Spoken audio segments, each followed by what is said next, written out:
Hello friends, welcome है आप सभी का आपके इस कृष्णा आर्ट्स एजुकेशन चैनल में, जो केवल और केवल बोर्ड एग्जाम की तैयारी करवाने के लिए बनी है। इसलिए इस चैनल को आपने अभी तक सब्सक्राइब नहीं किया तो इस चैनल को सब्सक्राइब कर दें और साइड के बेल नोटिफिकेशन को प्रेस कर दें ताकि हमारी वीडियो का लेटेस्ट नोटिफिकेशन आप तक सबसे पहले पहुँच सके।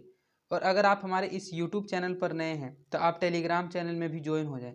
टेलीग्राम चैनल का लिंक डिस्क्रिप्शन में दिया हुआ है, क्योंकि इस चैनल का जो भी स्टडी मटेरियल आपको प्रोवाइड किया जाएगा वो टेलीग्राम चैनल के माध्यम से ही किया जाएगा। स्टडी मटेरियल में आपको सभी सब्जेक्ट्स का चैप्टर बाय चैप्टर ऑब्जेक्टिव और सब्जेक्टिव क्वेश्चंस का पीडीएफ दिया जाएगा, इसलिए आप टेलीग्राम चैनल में अवश्य ज्वाइन हो जाइए। तो चलिए आज के वीडियो की ओर बढ़ते हैं। आज हम आपको कक्षा 10 का विज्ञान, जो विज्ञान का एक भाग है भौतिकी भाग 2, उसका चौथा पाठ विद्युत धारा के चुंबकीय प्रभाव, magnetic effect of electric current का सब्जेक्टिव क्वेश्चंस करवाने वाले हैं। इस वीडियो में हम आपके साथ इस पाठ का 1 से लेकर 12 तक का सब्जेक्टिव क्वेश्चंस को कवर करने वाले हैं। यह वीडियो इस पाठ का फर्स्ट पार्ट है और इसके बाद इसका अन्य पार्ट भी लाया जाएगा जिसमें 12 से अत्यधिक क्वेश्चन भी आपको कराया जाएगा। तो चलिए क्वेश्चंस की ओर बढ़ते हैं। हमारा पहला क्वेश्चन है, विद्युत चुंबकीय प्रेरण से क्या समझते हैं। विद्युत चुंबकीय प्रेरण से क्या समझते हैं, यह विद्युत चुंबकीय प्रेरण किसे कहते हैं। क्वेश्चन को किसी भी प्रकार घुमा के पूछा जा सकता है। तो इसमें पूछा रहा है विद्युत चुंबकीय प्रेरण से क्या समझते हैं, तो वह प्रक्रम जिसके द्वारा किसी चालक के परिवर्ती चुंबकीय क्षेत्र के कारण अन्य चालक में विद्युत धारा प्रेरित होती है, विद्युत चुंबकीय प्रेरण कहलाता है। इसमें बताया जा रहा है कि वह प्रक्रिया जिसके द्वारा किसी एक चालक में पहले से धारा चुंबकीय क्षेत्र धारा प्रवाहित हो रही है और उसके कारण किसी अन्य चालक में विद्युत धारा प्रेरित होती है, तो उसे ही विद्युत चुंबकीय प्रेरण कहा जाता है, वही विद्युत चुंबकीय प्रेरण कहलाता है। इसके बाद आपका दूसरा क्वेश्चन है, विद्युत मोटर के कुछ उपयोगों को लिखें। इलेक्ट्रिक मोटर का किन किन चीज़ों में उपयोग होता है, उसके कुछ उपयोगों के बारे में आपको लिखना है। तो वर्तमान समय में विद्युत मोटर का उपयोग बहुत सारी चीज़ों में होता है, लेकिन जो आपको ध्यान में है, जो आप अपने आम जिंदगी में देख रहे हैं, उसी के बारे में आपको सिर्फ लिखना है। तो विद्युत मोटर के उपयोग निम्नलिखित हैं। पहला, विद्युत पंखों में सीलिंग फैन में फराटा में जितना प्रकार का विद्युत पंखा होता है उसमें विद्युत मोटर का उपयोग किया जाता है। उसके बाद रेफ्रिजरेटरों में, जितना भी रेफ्रिजरेटर होता है उसमें उपयोग किया जाता है। विद्युत मिश्रकों में मिक्सर में, वॉशिंग मशीनों में, कपड़ा धोने वाले मशीनों में, MP3 प्लेयरों में पहले किया जाता था। पहले कैसेट चलते थे, सीडी चलते थे, तो सीडी घूमता था जिस कारण गाना बजता था। तो अब तो वह चीज़ कम ही चलता है, लेकिन MP3 प्लेयरों में भी इसका उपयोग किया जाता है विद्युत मोटर का।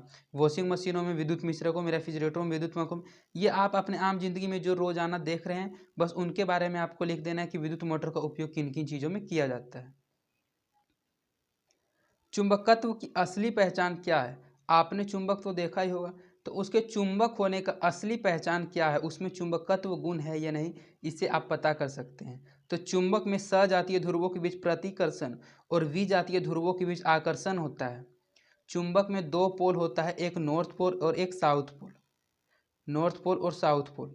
तो इसमें दो ध्रुव होता है, और अगर दोनों ध्रुव नॉर्थ या दोनों ध्रुव साउथ हो, कहने का मतलब है कि दोनों सजातीय ध्रुव हो, एक जैसा ही ध्रुव हो, तो उनके बीच प्रतिकर्षण होगा।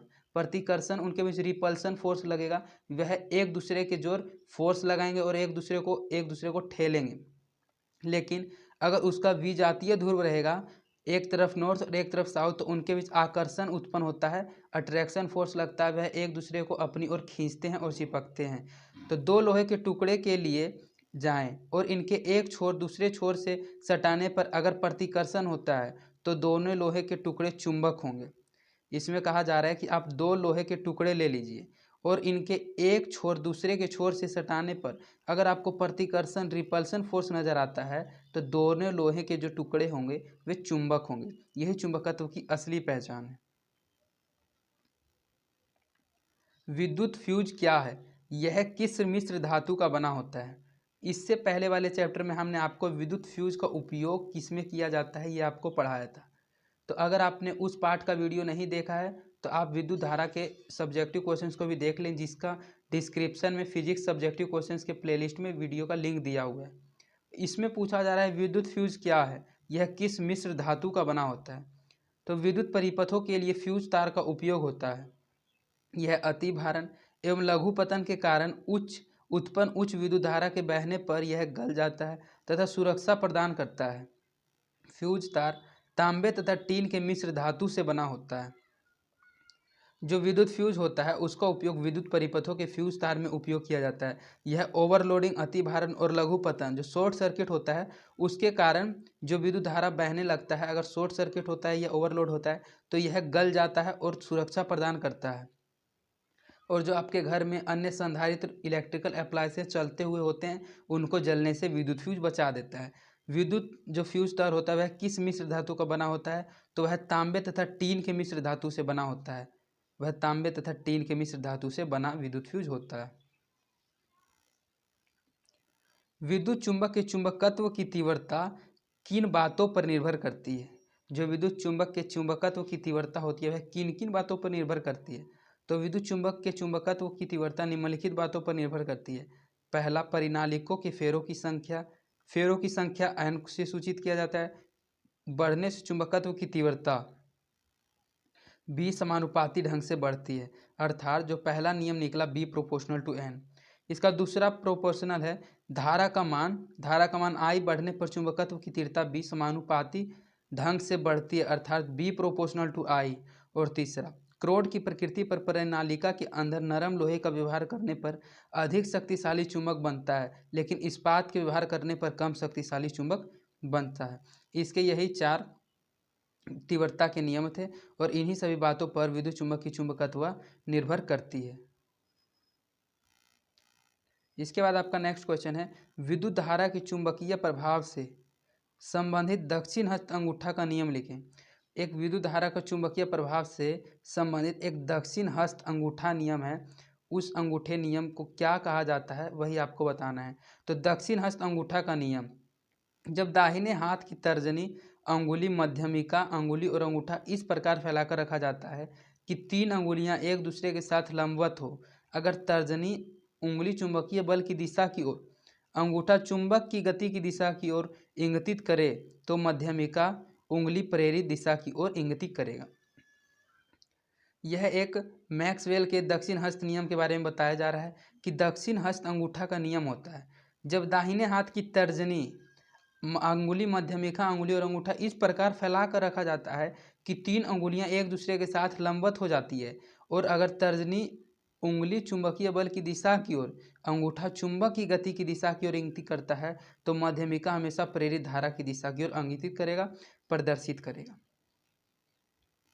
देखिए वही क्वेश्चन इसमें बताया जा रहा है जो हमने आपको बताया था, फ्लेमिंग के वाम हस्त नियम को लिखे।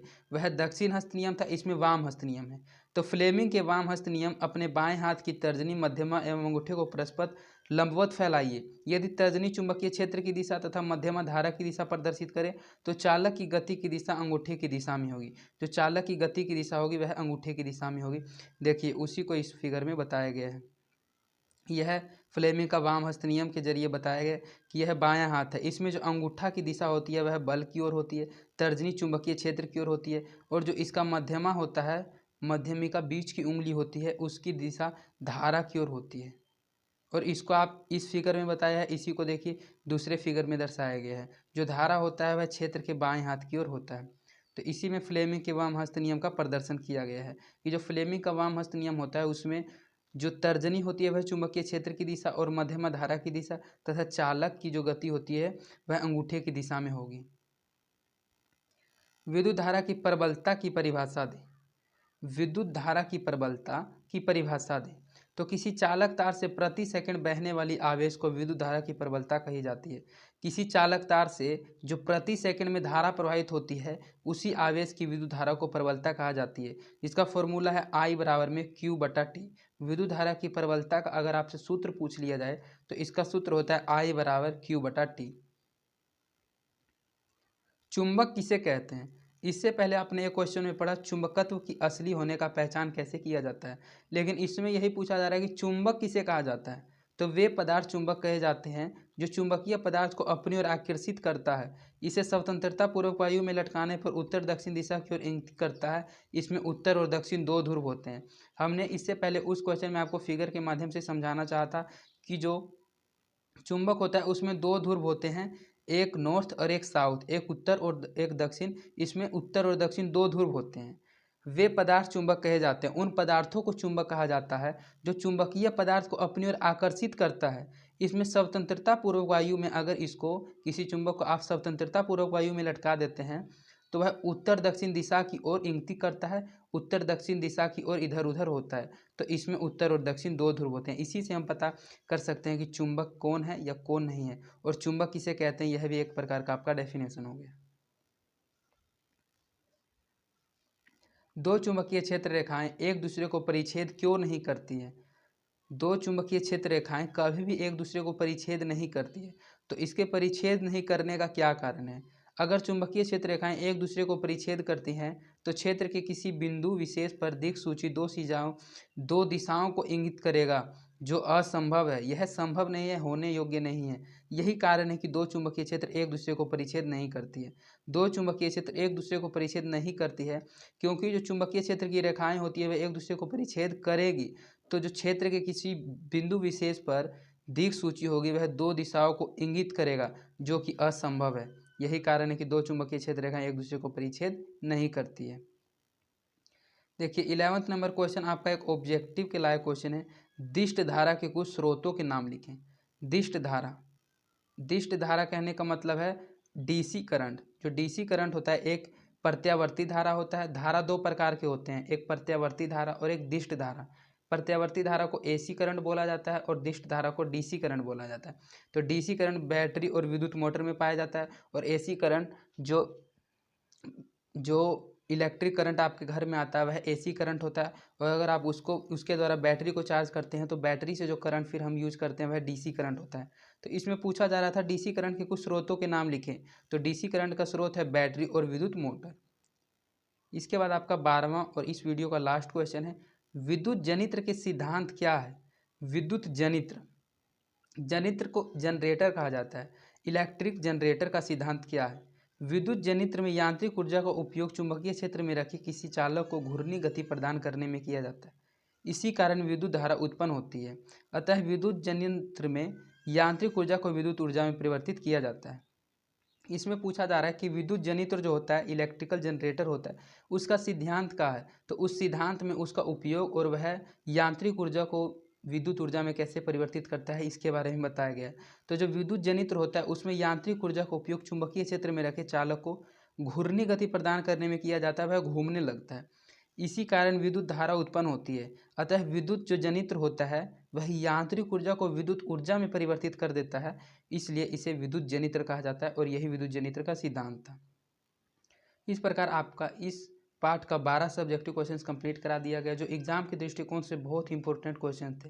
तो अगर आपको हमारी वीडियोस पसंद आती है तो आप अपने दोस्तों के बीच भी इन वीडियोस को जरूर शेयर करें, और आप हमारे वीडियोस को लाइक भी जरूर करें। इससे हमारा मोटिवेशन बना हुआ रहता है। और अगर आपको किसी भी सब्जेक्ट में, कोई चैप्टर में किसी प्रकार का कोई डाउट हो तो आप प्लेलिस्ट में जाकर किसी भी चैप्टर के किसी वीडियो को देख सकते हैं।